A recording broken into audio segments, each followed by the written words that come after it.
चीन में 20 दिन में 25 crore case, Japan, France, Korea और अमेरिका भी तबाह, पर भारत में है शांति। भारत के वैज्ञानिकों ने किया ऐसा कमाल कि देखती रह गई दुनिया। बाइडेन ही नहीं, जिनपिंग भी मांगेंगे मदद। एक्सपर्ट ने बताया भारत में कब बढ़ेंगे केस, क्या होंगे हालात, लॉकडाउन लगेगा या नाइट कर्फ्यू से चलेगा काम।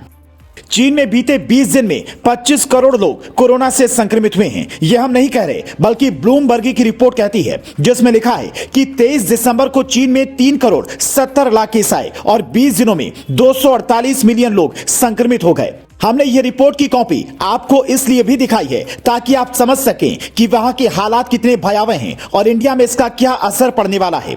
चीन ने अमेरिका की मदद भले ही ठुकरा दी है, लेकिन हो सकता है जिनपिंग मोदी से मदद मांगे, क्योंकि भारत के वैज्ञानिकों ने जो कमाल किया है वो दुनिया का कोई भी देश नहीं कर पाया।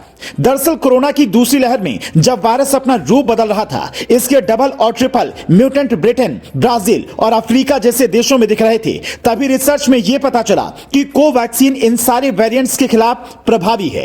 कोविशील्ड और स्पुतनिक भी लोगों को इससे बचा सकता है। इसलिए भारत से कई देशों ने वैक्सीन भी मंगवाई, लेकिन चीन अपनी अकड़ में रह गया।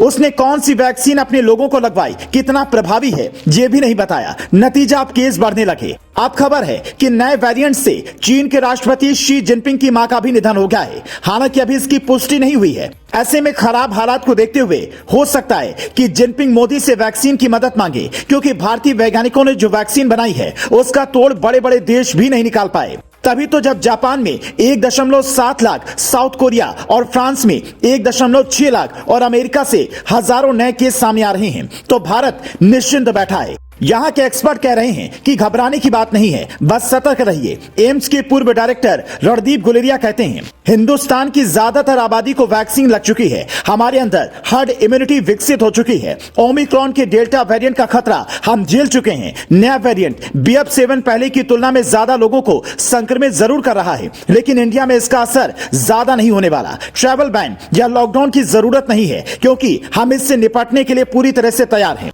मतलब हिंदुस्तान में इसका खतरा उतना नहीं है, फिर भी सरकार पूरी तरह से अलर्ट है। चीन में केस बढ़ते ही पहले केंद्रीय स्वास्थ्य मंत्री मनसुख मंडाविया ने बैठक की, फिर पीएम मोदी ने हाई लेवल मीटिंग बुलाई और उसके बाद मंडाविया ने फिर से समीक्षा बैठक की। राज्यों को यह कहा कि कोरोना की जांच में ढिलाई मत कीजिए। दिल्ली एयरपोर्ट पर अब चीन, जापान, हांगकांग, साउथ कोरिया और बैंकॉक से आने वाले सभी यात्रियों का कोविड टेस्ट भी शुरू हो गया है।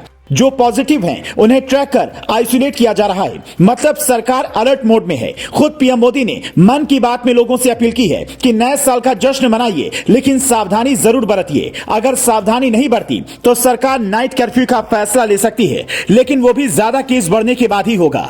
केंद्रीय स्वास्थ्य मंत्रालय की ओर से रविवार सुबह आई रिपोर्ट के मुताबिक भारत में 24 घंटे में 236 केस आए। फिलहाल 3,424 कोरोना मरीज हैं जिनका इलाज चल रहा है। नए वेरिएंट के कुल 4 केस इंडिया में हैं, जिनमें से 3 गुजरात में और 1 ओडिशा में है। इन चारों मरीजों की हालत खतरे से बाहर है, जबकि चीन में जिन लोगों को इस बार कोविड हो रहा है उन्हें बचाना मुश्किल है। इन मरीजों पर अभी भी रिसर्च जारी है। राहत की बात यह है कि भारत सरकार ने नोजल वैक्सीन इंकोवका को भी मंजूरी दे दी है, जिससे ड्रॉप के जरिए आपकी नाक में डाला जाएगा। अगर आप इंजेक्शन से डरते हैं तो बूस्टर डोज के तौर पर इसे लगवा सकते हैं। Bureau report, global Bharat TV.